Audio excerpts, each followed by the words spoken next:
Hey guys, welcome back to The Readers. I hope you are having an amazing day. Let's get right into the stories. The first one is an entitled People story. What would you do if your neighbor's plan to get you in trouble backfired so hard it led to her own arrest? My neighbor accused me of spying on her family and demanded the police investigate me. Little did she know she was helping them build the perfect case against her and her son. I need to tell you about my neighbor's situation that started about 3 years ago. I'm still processing everything that happened, and honestly, I'm amazed at how it all turned out. I live in a quiet suburban neighborhood, nothing fancy, just regular houses with regular people. I work from home as a software consultant, so my house is basically my office. I've got computers, monitors, hard drives with client data. Basically everything I need to do my job is right here. 3 years ago, a new family moved in next door. It was a single mother and her teenage son, maybe 16 or 17 years old. At first, everything seemed fine. I introduced myself when I saw them moving in, brought over some cookies, did the whole neighborly thing. The mother seemed pleasant enough, though she mentioned she was going through a divorce and things were complicated. The son barely acknowledged me, which I figured was just normal teenager behavior. The problem started about 3 months after they moved in. I have a fenced backyard where I like to relax after work. It's nothing special, just a decent-sized yard with some grass, a patio, and a grill. One afternoon I came home from running errands and found the neighbor's son in my backyard. He was just standing there looking around like he owned the place. I went outside and asked him what he was doing. He gave me this look like I was the one who was out of place, mumbled something about looking for his ball, and walked out through my side gate. I didn't see any ball, but I let it go. Kids do stupid things sometimes. But then it kept happening. I'd come home and find evidence that someone had been in my yard. My gate would be open when I knew I'd closed it. One time I found fresh footprints in a flower bed. Another time my grill cover was off and moved to a different spot. I started paying more attention. Sure enough, I caught the kid in my yard again about a week later. This time I was firm. I told him he was trespassing and needed to stay out of my yard. He rolled his eyes and left, but not before giving me an attitude about how it's not a big deal. I decided to talk to his mother. I went over one evening, knocked on the door, and explained that her son had been repeatedly coming into my yard without permission. I tried to be diplomatic about it, said I understood kids sometimes cut through yards or whatever, but that I needed it to stop. Her response caught me off guard. She got defensive immediately. She said her son would never do something like that I must be mistaken, and that maybe I should be more understanding because they were going through a difficult time. I tried to explain that I'd seen him multiple times, but she just kept making excuses. The conversation ended with her basically dismissing me and closing the door. After that conversation, I started documenting everything. Every time I found evidence of someone in my yard, I took photos with timestamps. I captured images of footprints, the disturbed grill cover, my open gate. One evening, I actually managed to take a photo of the kid climbing over my fence. It was distant and a bit blurry, but you could clearly see it was him. About 2 weeks after my conversation with his mother, I came home from a client meeting to find my back door had been forced open. Someone had broken into my house. I immediately called the police. While I waited for them to arrive, I looked around to see what had been taken. My TV was still there. My gaming console was untouched. But my home office had been ransacked. My main desktop computer was gone. So was my backup laptop that I kept in my bedroom. Even a tablet I barely used had been taken. The police came and took a report. They dusted for fingerprints, took photos of the forced door, and asked me questions about who might have done this. I mentioned the ongoing issues with my neighbor's son, showed them the photos I'd been taking of him trespassing. They said they'd look into it, and that I should contact my insurance company. 3 days later, the officers came back. They'd spoken to my neighbor and her son about the break-in. The son denied any involvement. While I had documentation of his trespassing, I didn't have camera footage of the actual break-in yet since I hadn't installed cameras until after this incident. Without catching him in the act, they couldn't make an arrest just based on the pattern of trespassing. They did warn him that he was now on their radar, and any future incidents would be taken very seriously. I was frustrated, but I understood. The law requires evidence, not just suspicion. So I did what any reasonable person would do. I invested in security. I spent nearly $2,000 on a comprehensive camera system. I put cameras on my front door, back door, both sides of my house, and one overlooking my backyard. These weren't cheap cameras either. They had night vision, motion detection, and cloud storage so the footage couldn't be destroyed even if someone took the cameras. I also got better locks for my doors and installed motion sensor lights around my property. About 2 weeks after I got the cameras installed, my neighbor saw me testing them. She came storming over to my driveway where I was checking the angle on one of the side cameras. "What are those?" she demanded, pointing at the camera. "Security cameras," I said. After the break-in, I decided to protect my property. Her face turned red. "Those better not be pointing at my house. That's an invasion of privacy." "They're pointing at my property," I explained calmly. "My doors, my yard, my fence line. I'm not recording anything on your property." "This is harassment," she said. "You're trying to spy on my family because you have some weird vendetta against my son." Before I could respond, she continued. "You know what? If you think there's such a problem, you should call the police every single time. Document everything. Make your reports. Let the professionals handle it instead of harassing us directly." Her tone was sarcastic, like she was daring me to waste police time. "That's actually good advice," I said. "I'll do exactly that." She seemed taken aback that I'd agreed, but she just huffed and went back to her house. I took her advice to heart. I started documenting absolutely everything and reporting it all. Every single incident went on record. A few days later, my cameras caught her son jumping my fence into my backyard. I called the police non-emergency line and filed a report. They came out, I showed them the footage, and they went next door to talk to him. A week after that, my cameras caught him trying to look through my back window at night. Another police report. More footage provided. Each time the police would go talk to him and his mother. Each time I could hear her yelling about how I was harassing them. But each time the police had video evidence of her son on my property without permission. I was building a documented pattern, creating an official record of everything. My neighbor thought she was calling my bluff, that I'd eventually get tired of dealing with police reports and just give up. But I work from home. Making a phone call and showing officers some camera footage wasn't a burden for me. If anything, it was satisfying to see everything officially documented. Then came the second break-in. It was about 6 weeks after the first one. I had gone out for a late dinner with some friends. When I got home around 10 at night, I immediately knew something was wrong. My front door was slightly ajar. This time I didn't go inside. I'd learned my lesson. I called 911 from my car and waited. When the police arrived, they cleared the house and confirmed someone had broken in. This time they had gone through my home office again. Papers were scattered everywhere, drawers were open, and my new desktop computer was gone, the one I'd bought to replace the stolen one. So was another laptop I'd purchased. Interestingly, my TV was still there, as was a gaming console in the living room and some expensive camera equipment. It seemed like they went for things that were easy to sell and carry. Computers are always in demand and harder to trace than something with a serial number registered to a specific retailer. While examining the office, I noticed something odd. My desk drawer was open and someone had clearly rifled through my personal documents. Later, when I was cleaning up, I found what looked like a gum wrapper on the floor near my desk, the same brand I'd seen the kid next door chewing. It wasn't proof, but it was enough to make me more certain about who had done this. The police took another report. Then I remembered. I had cameras now. I pulled up the footage on my phone right there while the officers were still in my house. The cameras had captured everything. The neighbor's son had walked right up to my front door and used what looked like a screwdriver and some other tool to force the lock mechanism. I could see him jamming it into the lock and twisting hard until something gave way. Then he went inside, was in there for about 20 minutes, and came out carrying a bag that clearly had my equipment in it. The footage was crystal clear. His face, his actions, everything. The officer's entire demeanor changed when they saw the video. They immediately called for additional units. Within an hour, they had obtained a search warrant for my neighbor's house. I watched from my window as they executed the warrant. They brought the son out in handcuffs. Then they started carrying out items: computers, monitors, other electronics.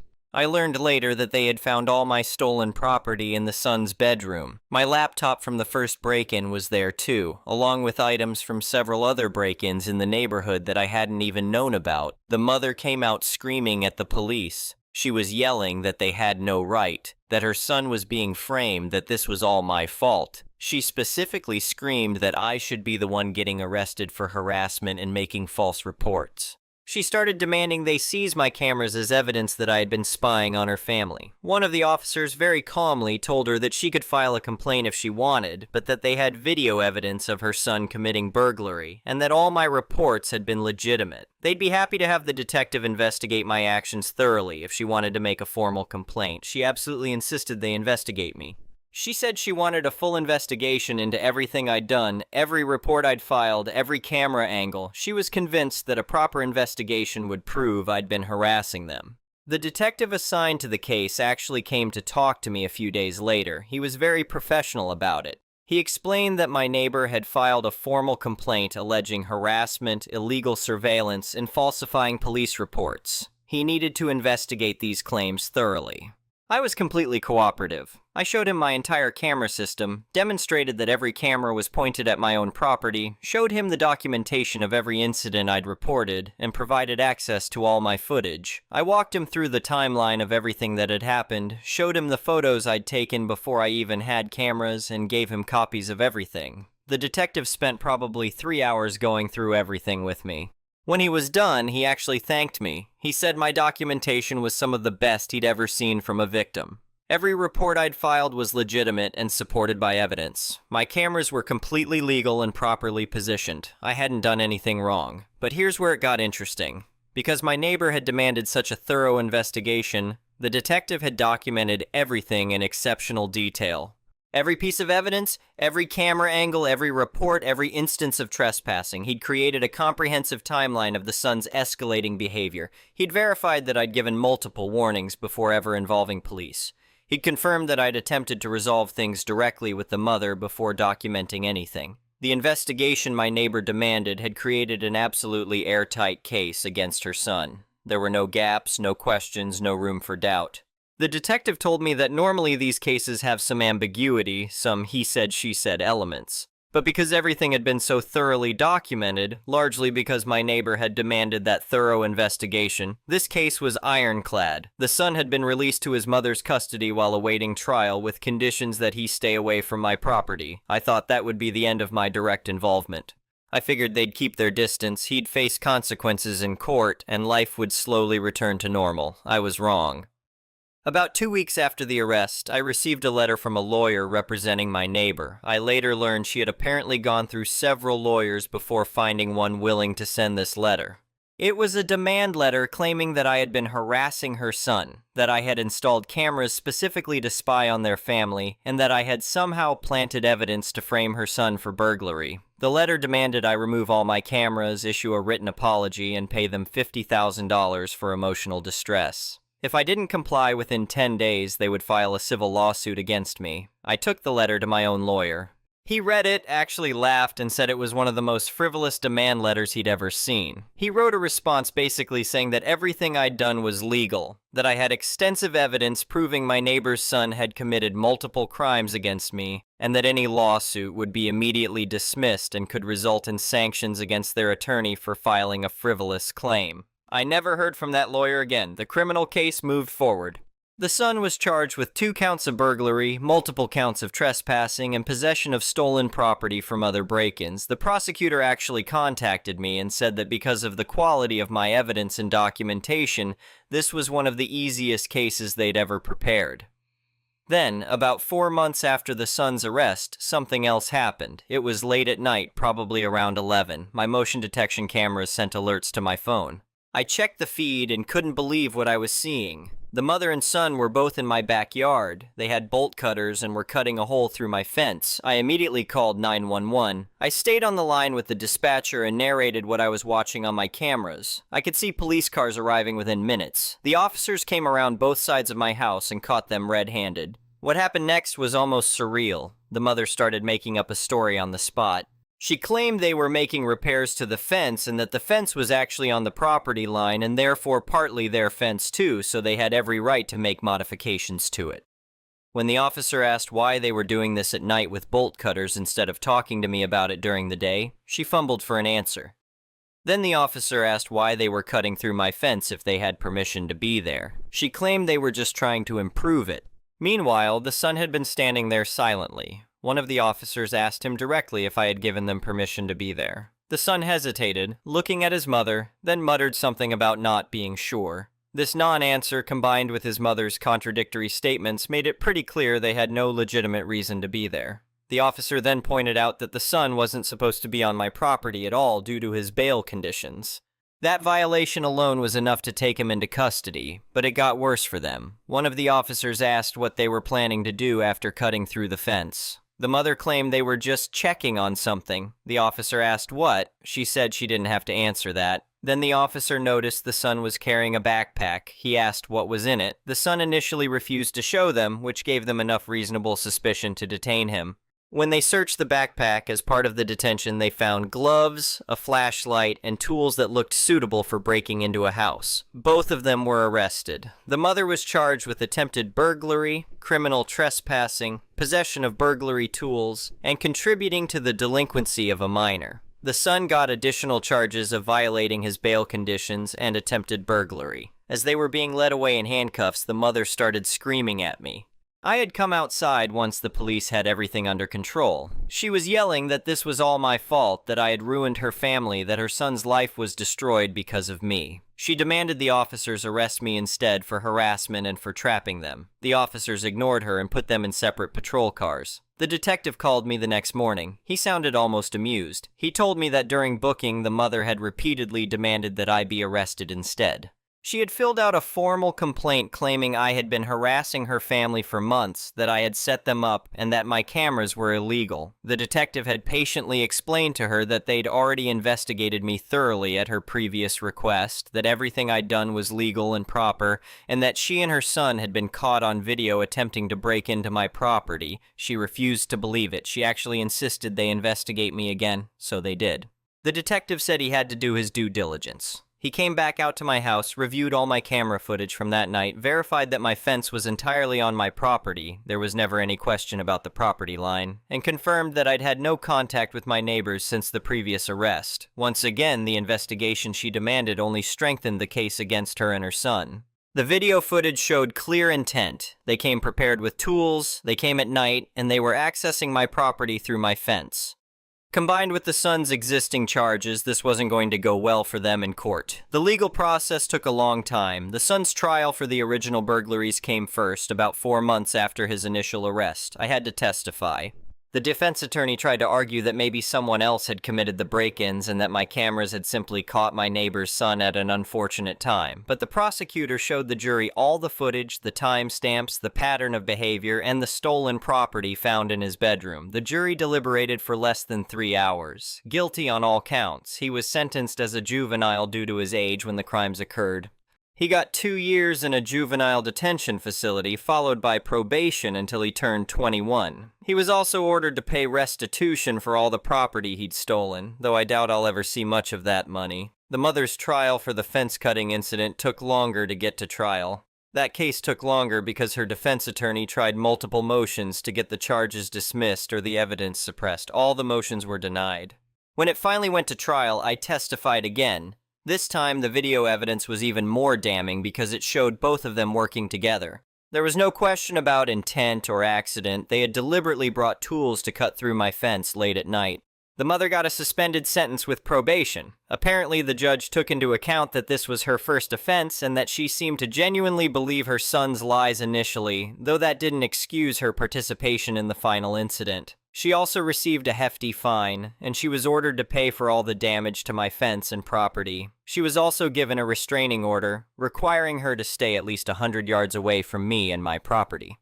That restraining order made it pretty much impossible for them to continue living next door to me. She tried to fight it, argued that she'd lose her house if she couldn't live in it, but the judge didn't budge. He said she should have thought about that before attempting to burglarize her neighbor's house. They moved out about a month after her sentencing. I heard through other neighbors that she'd rented the house out and moved in with family somewhere across town. The son was still in juvenile detention at that point. Throughout all of this, multiple neighbors approached me privately and thanked me. Apparently, I wasn't the only one who'd been having problems with the son. Several other people on our street had experienced petty theft, trespassing, and vandalism. They'd been too uncomfortable to say anything or didn't have evidence. My cameras and documentation had solved crimes they didn't even know were connected. One neighbor told me that his garage had been broken into about a month before my first break-in. They'd stolen some tools and a bicycle. He'd filed a police report but had no leads. When my neighbor's son's bedroom was searched, they'd found his tools and bike. He got his property back and actually got some insurance money he'd written off as lost. Another neighbor had her car broken into twice. Same situation. She'd filed reports but had no evidence. Turned out the son had been responsible for those too. The detective told me that in total they'd connected the neighbor's son to 11 different crimes in our neighborhood over the 5 months he'd lived there. Most of them were small, trespassing, petty theft, vandalism, but they added up to a significant pattern of criminal behavior. Looking back on everything, what strikes me most is how completely my neighbor's approach backfired on her. She kept demanding that police investigate me, insisting that a thorough investigation would prove I'd been harassing her family. She filed formal complaints. She demanded they review all my camera footage and all my police reports. But every single investigation she demanded only made the case against her and her son stronger. Every piece of evidence that was gathered to investigate her claims ended up being used against them in court. The detective told me that her repeated demands for investigations actually helped them build an exceptionally well-documented case. Normally, there would be gaps in the evidence or timeline. But because she kept insisting on more investigation, they documented everything in exhaustive detail. If she'd just accepted the initial charges and kept her distance, her son would have faced the burglary charges and she wouldn't have been charged with anything.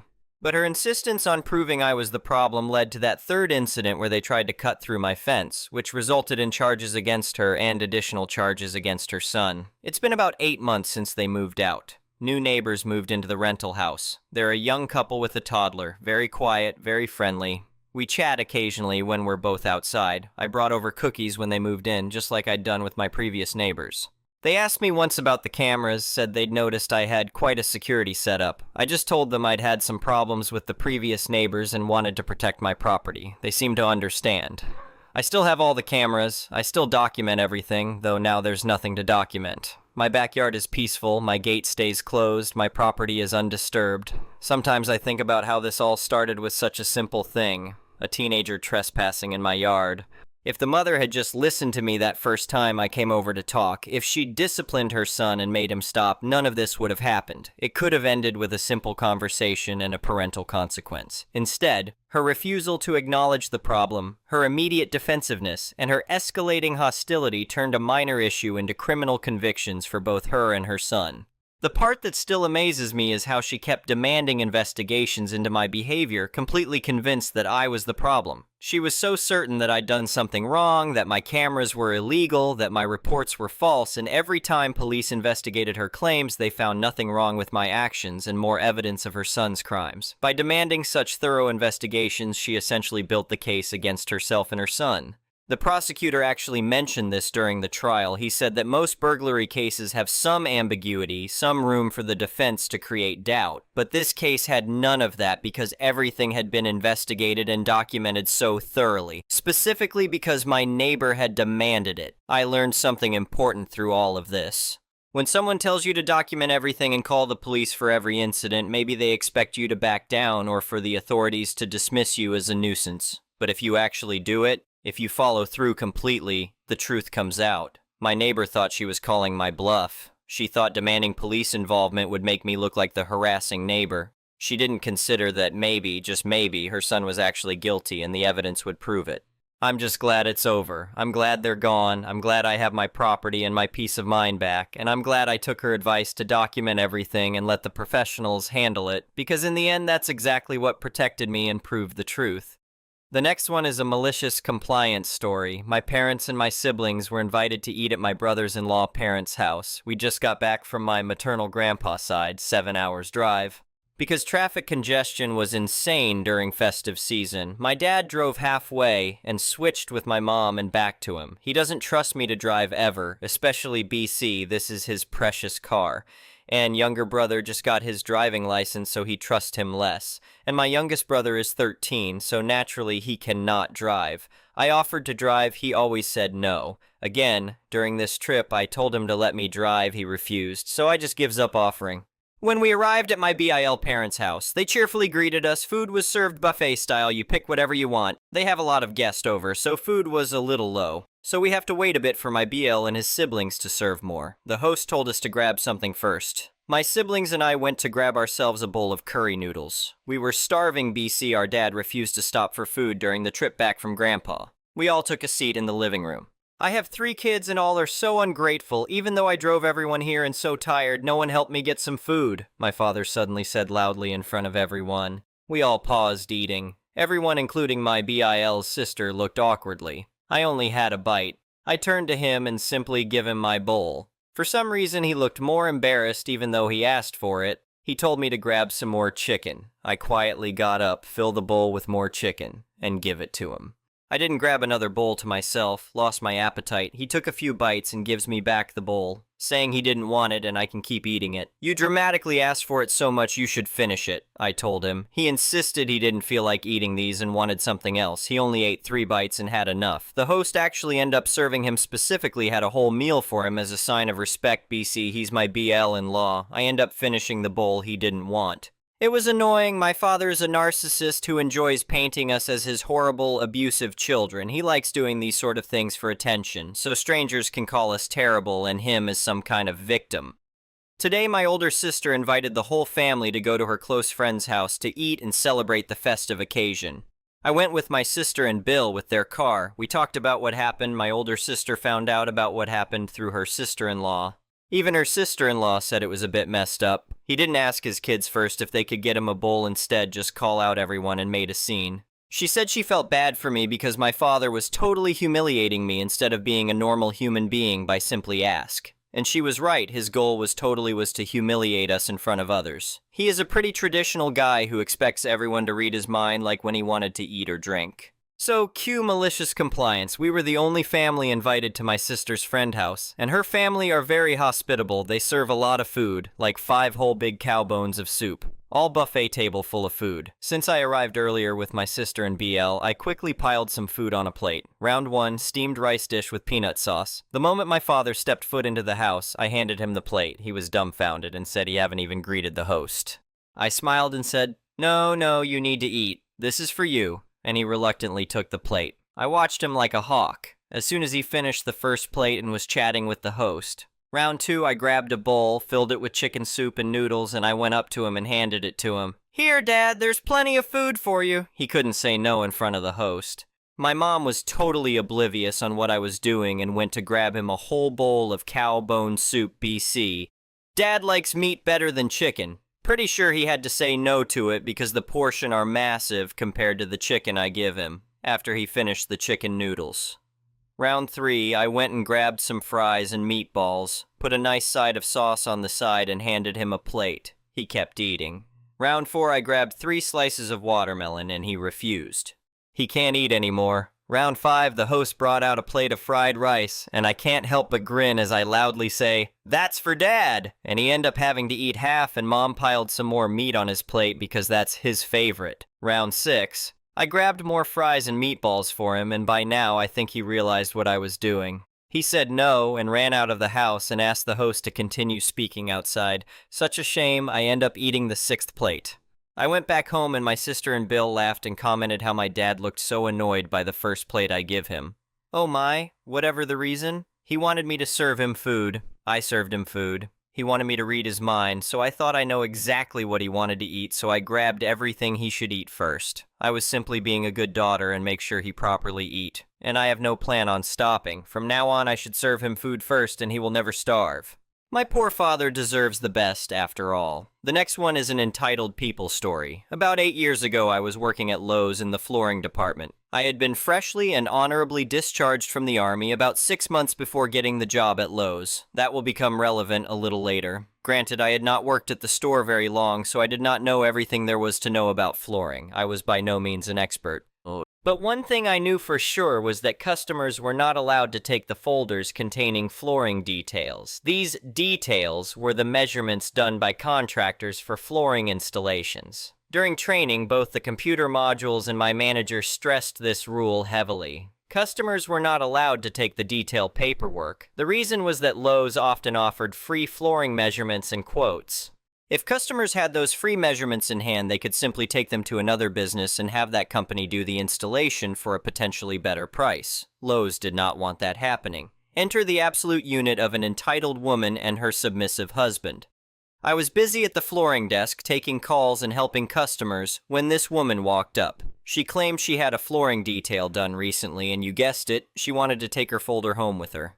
I politely but firmly explained that it was against store policy for customers to take their measurements home. She immediately started causing a scene. She exclaimed that they were her measurements, done on her house, so they belonged to her. I told her I would be happy to call my manager so they could better explain the policy and confirm that I was giving her the correct information. She began berating me, invading my personal space, getting in my face, and being absolutely obnoxious.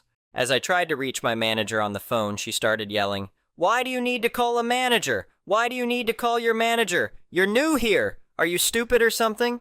See, I was used to people screaming in my face from my time in the military. That did not bother me in the slightest. Where I drew the line was when she called me stupid. I am not usually one to pull the veteran card, but I was not about to let this woman walk all over me. She needed to know I was not some scared kid she could bully. For once, I was in a position where I did not have to put up with someone screaming in my face, and I could actually tell them off. My manager was busy and was not answering the phone. I hung up and calmly said, "Ma'am, I was a sergeant in the Army. I am not some 18-year-old you can walk all over. Just so you know, I do not need this job, and I definitely do not need you screaming in my face and telling me I am stupid. Now, I am happy to walk up to the front of the store with you so we can speak to a manager and get this resolved. I am here to help you. So how can I help you?" She huffed, started cussing, and made an even bigger scene as she grabbed her purse and her husband and began walking toward customer service. I grabbed her folder. The people standing in line behind her began apologizing and saying things like, "I'm so sorry you have to deal with that." I just shrugged, thanked them for their patience, and said I would be right back. Then I took my sweet time walking up to the front. By the time I got to the customer service desk, the woman was already complaining to the customer service staff. I quickly spotted my manager, who asked me what was going on. Folder in hand, I simply said, "She is trying to take the folder." My manager was a very tall, muscular woman who did not take anyone's crap. She said, "Who?" I gestured toward the entitled woman. My manager asked me for the folder and said, "Okay, thank you, you can go back to flooring now." I happily handed her the folder and began strolling comfortably back to my department. As I walked away, I heard the woman absolutely losing it behind me. "Blah, blah, blah, I'm calling corporate. Do you know who I am?" I just smiled, cool as a cucumber, knowing I had done the right thing. She did not get her way. I did not get walked all over. I did not lose my job, and I never heard another word about it from anyone. Do not piss off the veteran working in customer service. Actually, do not piss off anyone working in customer service. We are just trying to help you. Anyway, thank you for watching.